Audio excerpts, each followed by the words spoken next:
Bonjour tout le monde, et c'est quel plaisir de se retrouver. Et donc, M. Content commence par un témoignage personnel qui a impacté ma vie.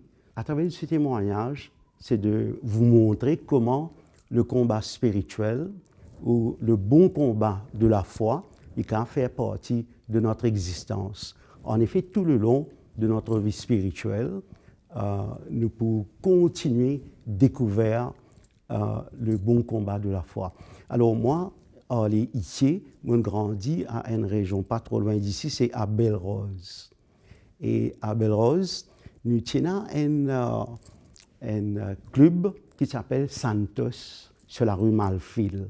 À partir de là, nous pouvons jouer le football, cartes, nous pouvons jouer carom, domino, etc.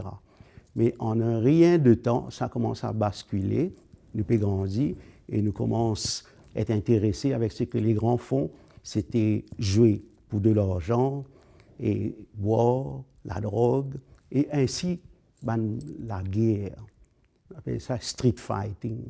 Et moi, personnellement, je suis très friand, je suis très content, et parce que ça booste les goûts, et je suis très connu dans le quartier comme un bagarreur. Et quand je rencontré le Seigneur cette fois-ci, ça me fait un gros tapage dans la région, parce que je pratique moi comme ça en même temps aussi, ça amène beaucoup de persécutions.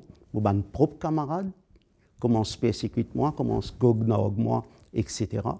Et un jour, les temps sont sortis chez moi, quelqu'un il commence malmène moi, il commence à dire des propos pour me provoquer, et il continue à marcher avec moi pendant que moi, je peux aller vers une jonction de la rue Malfil et la rue La Pérouse. Et arrivé, évidemment, près de sa jonction-là, il y a un tas de camarades, un tas de monde là, badou, ils ont envie de trouver sa bagarre, parce qu'ils ont comme moi, avec mon ego, je ne peux pas pour laisser passer. Je peux attendre sa bagarre-là déclarée, mais en même temps, vraie bagarre-là peut passer à l'intérieur de moi.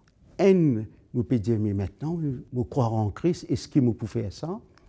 Et de l'autre côté, maintenant, ce sentiment qu'il m'a besoin d'une ligne raclée pour que les autres comprennent, continuent à respecter moi et que les autres arrêtent de persécuter moi.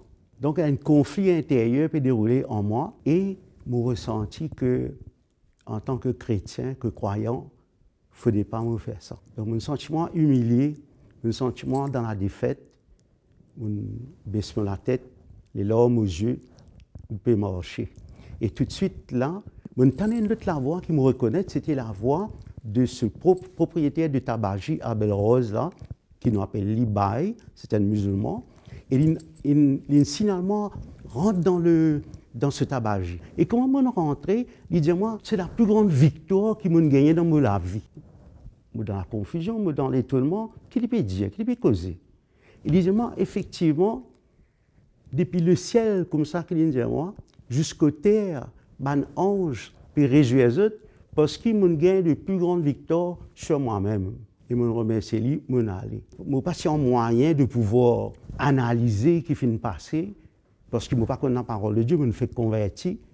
Je n'ai pas aucune perspective, ni aucune base biblique ou théologique pour expliquer ce qu'ils me vivent. Mais c'est bien après que je me découvert qu'effectivement, c'était la plus grande victoire qu'ils m'ont gagnée, c'était sur la chair, c'était sur moi-même. Et donc, dans la conférence, ici à JNJ, nous pouvons parler un peu sur, premièrement, le contexte de sa combat, le bon combat de la foi. Et nous pouvons aussi une caractéristique de sa bon combat de la foi. Là. Et puis nous avons finalité que ce combat-là amène nous. Alors, nous rappelons, préparons et invitons aussi les bonnes camarades. Nous avons notre conférence ici, nous invitons tous pour découvrir ensemble le bon combat de la foi.